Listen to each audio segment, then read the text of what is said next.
I'm Michaela Ware. I worked with Michael Johnson and Kristen Decataldo for this contrastive analysis project comparing Ecuadorian Spanish and English. This presentation will review background information, linguistic features, and cultural norms. We did the best we could to find information specific to Ecuadorian Spanish, but in some places we used information about Latin American Spanish. First, I'll talk about background information. The origin and history of Spanish. 400 million people speak Spanish worldwide. In addition to Spain, 22 other countries have Spanish as official language, including Ecuador. Approximately 93% of Ecuadorians speak Spanish. The language was first introduced to the region by Spanish conquistadors in the 16th century. The next section is on the writing system of Ecuadorian Spanish, which is the same as the writing system for traditional or Castilian Spanish. It's essentially the same letter system as in English, with the addition of one letter, the ñ, which is an N with the tilde above it. Spanish also has 5 graphics: CH, LL, RR, GU, and QU. These are used for different sounds and are not considered separate letters. And there are examples here: the CH in Chico, the double L in llave, the RR in perro, the GU in guacamole, and the QU in queso. And each of those sounds is different than the sound that would be made by those letters if pronounced separately, which is usually how Spanish is pronounced. In addition to the letters, there are graphical features of Spanish. For interrogative and exclamatory sentences, you have an inverted punctuation mark, as you see in the example here: ¿Cómo está usted? Or estoy fantástico. And there's an accent over certain vowels, A, E, I, O, U, which indicates which syllable in a word is stressed. That can sometimes change the meaning of a word, which we will talk about later. And then you have the letter U with an umlaut, where it makes a W sound, but again is not considered its own letter. For example, vergüenza. There are many regional varieties of Spanish around the world, including this list here. The one that we are mostly going to be talking about is Andean Spanish, which is spoken in most of Ecuador, although you'll see in a few minutes that there are 2 other forms of Spanish spoken in Ecuador as well. Andean Spanish is the Spanish spoken in the highland area, from the equator, which is where Ecuador gets its name, to the Tropic of Capricorn.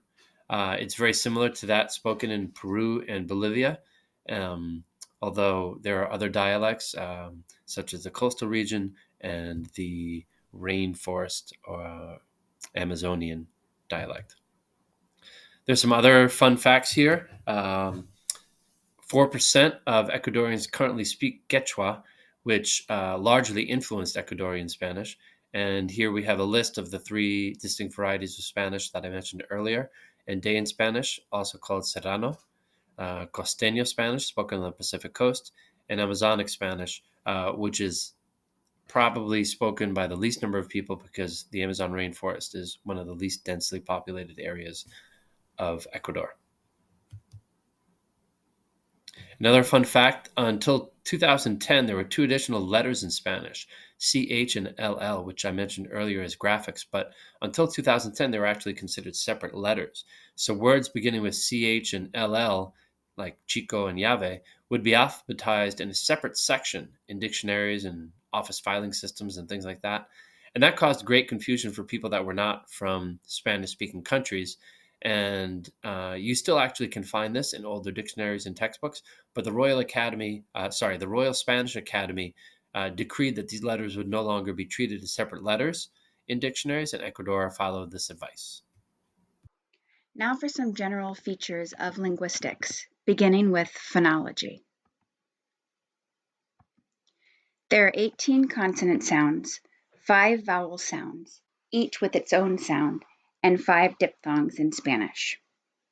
This compared to 24 consonant sounds, 12 vowel sounds, and 8 diphthongs in American English.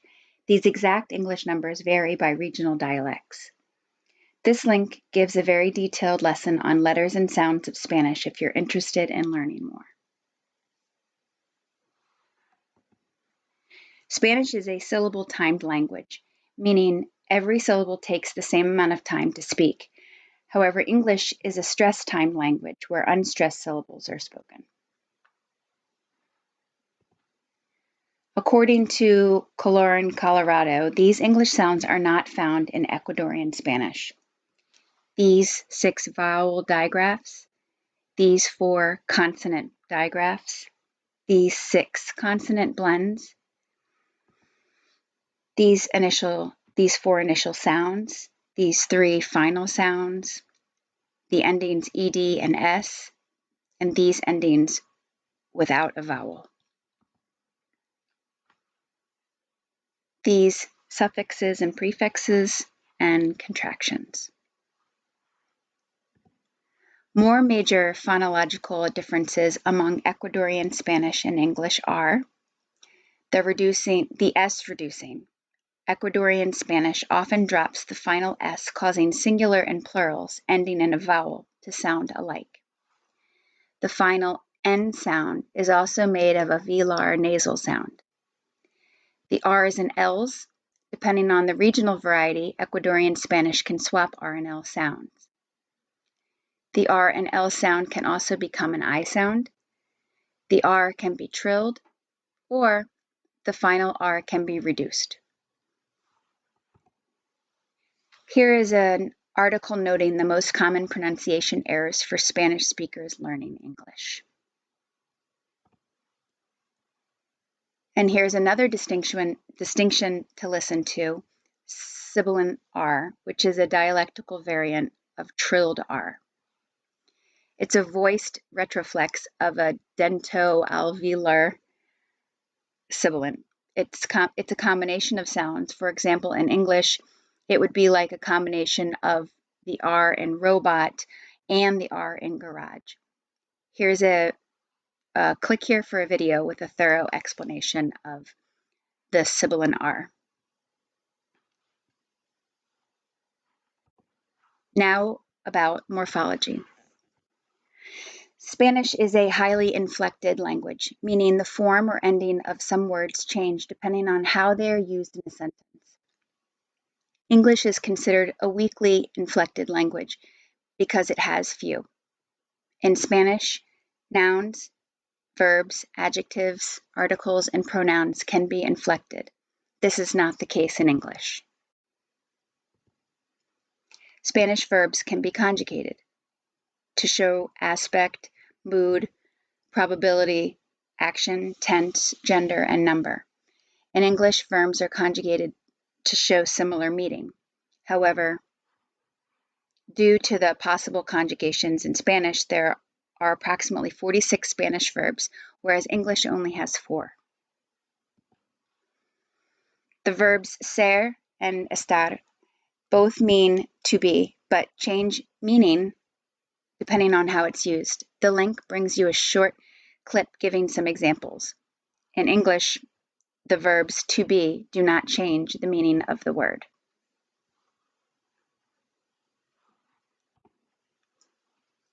Inflections carry heavy meaning in Spanish, so word order is less important, unlike English where word order is important to meaning. Because of the importance of inflections for meaning, morphology and syntax are difficult to separate in Spanish because its syntax depends on morphology.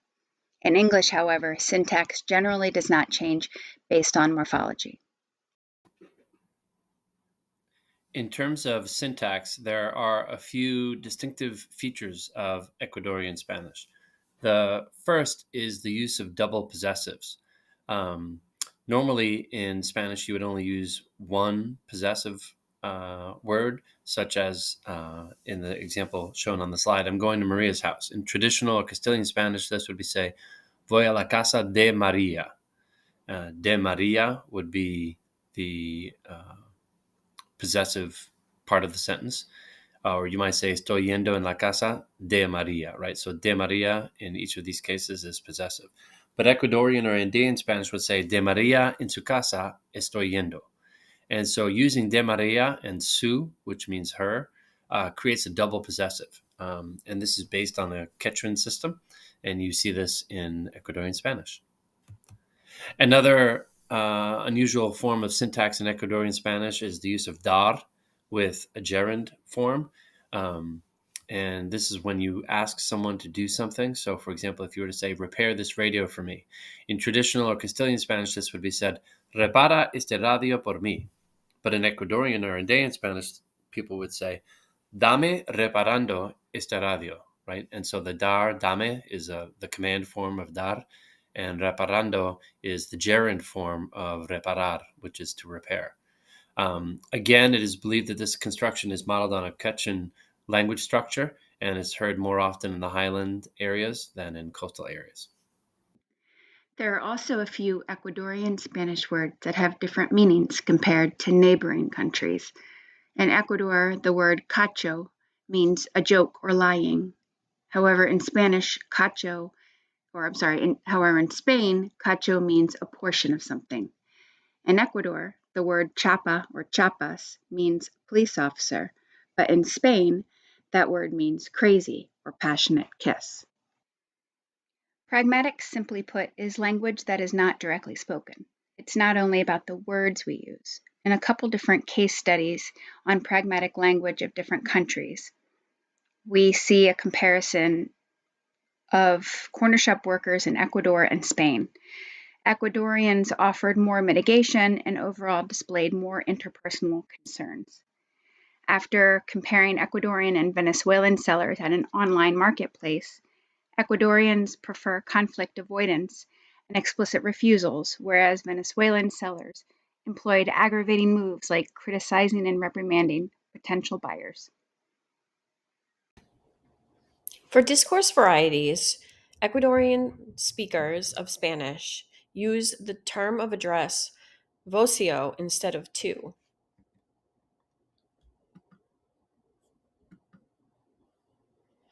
They also have discourse markers that are a little different than other versions of Spanish.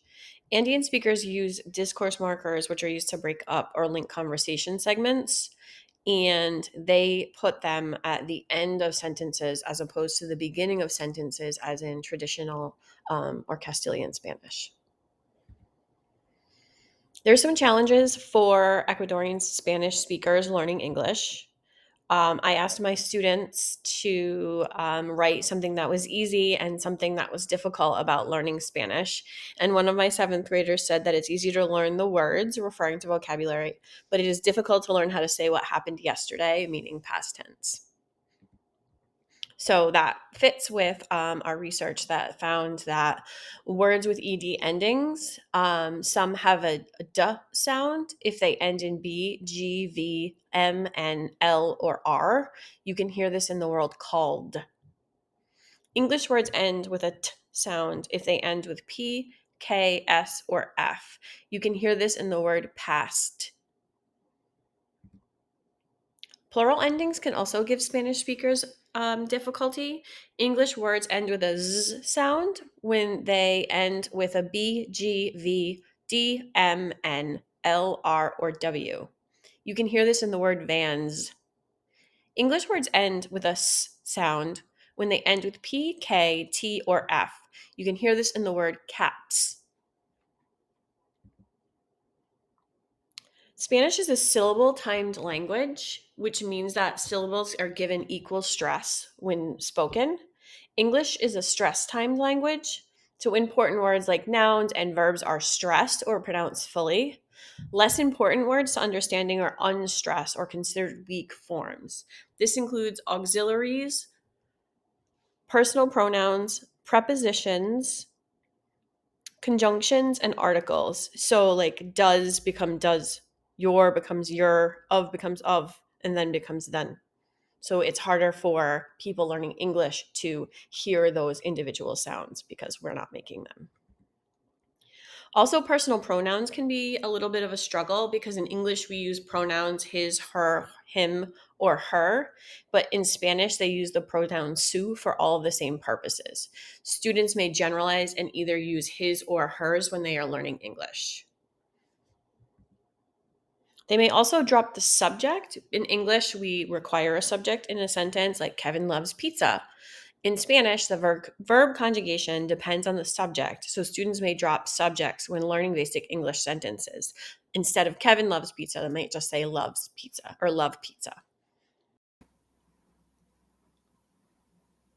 The next section of our contrastive analysis has to do with cultural norms, and we'll begin with the group communication style of Ecuadorians. First, you'll see that the communication rules are unwritten, but I've written them on this slide. Communication amongst Ecuadorians tends to be warm and indirect, diplomatic, polite, and not direct or blunt, as maybe is more the custom in the United States.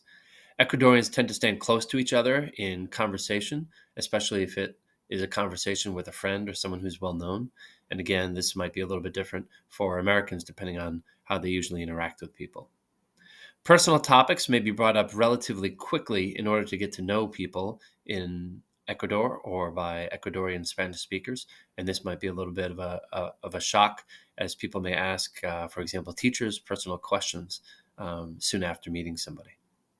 Small talk generally precedes serious conversation or business talk, which is not unusual and not uncommon in the United States. But for example, a student speaking with a teacher may ask them about how their day was or what they're doing after school instead of getting directly to their question, which might have to do with tomorrow's test or quiz.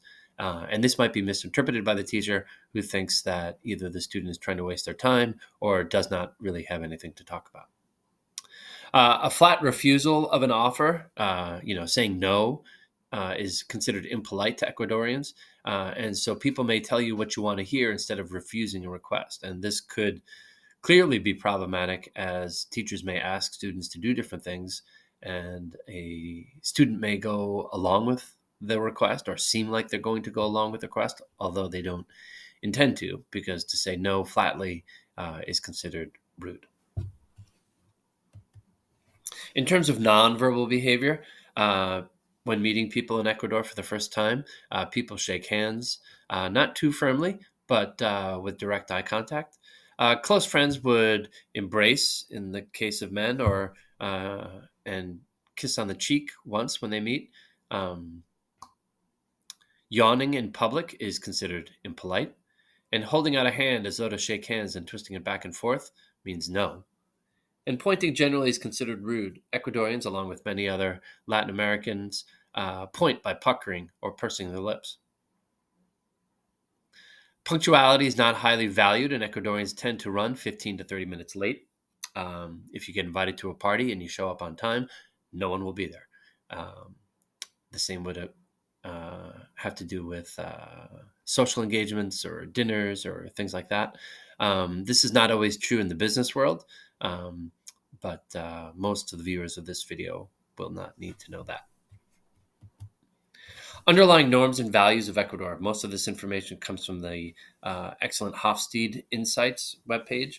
One of the things about Ecuador is that it has a high power distance, which means that social inequality is accepted and expected. People that have more power tend to be those who are of European descent or those in the military. Ecuador also has a collectivist society, and identity is tied closely to race and class. As a result, relationships and membership in groups are often prioritized over a task. A task may be completed more quickly, or it may be abandoned completely if that's what the group would like to do. Ecuadorians are competitive and driven to succeed, albeit in a collectivist fashion. People will work together towards a common goal, and if there is competition, it's usually against other groups of which an Ecuadorian is not a member. So that might have to do with race or class. Ecuadorians tend to avoid uncertainty as a society, leading to an open expression of emotions so that people are not unclear as to what they mean. And there's extensive legislation, in terms of the legal system in Ecuador. Generally speaking, Ecuador is socially conservative. And lastly, Ecuador is a normative society, preferring traditions to social change. Ecuadorians are less likely to save financially for the future, and they focus more on a quick resolution to problems and tasks and things of that nature. In the following slide, you can see a representation, a comparison of Ecuador compared to the US. You see that Ecuador has a significantly larger power distance, which equates roughly to a tolerance for inequality. Um, Less individualism than you would find in the United States, although we talked about the advantages of a collectivist society. A very similar motivation towards achievement and success that you would find in the US, but a greater avoidance of uncertainty. And that obviously could have both advantages and disadvantages. And then lastly, as mentioned in the previous slide, there's a shorter or less of a long-term orientation view in Ecuadorian society.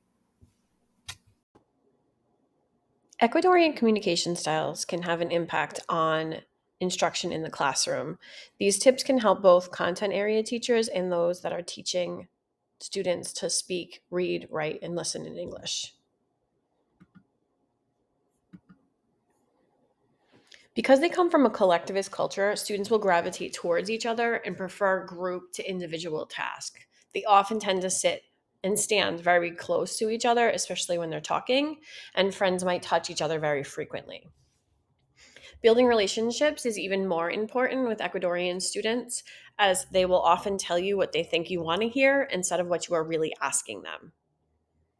Students may frequently be late to school because Ecuadorians don't value time in the way that we do as Americans. So they sometimes are 15 to 20 minutes late without thinking about it. So staff fluent in Spanish should explain attendance and tardy policies to families.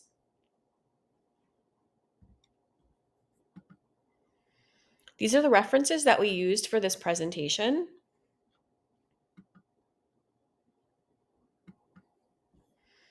And if you'd like to learn more about teaching English to speakers of Ecuadorian Spanish, we will also be producing a one-pager as part of this project.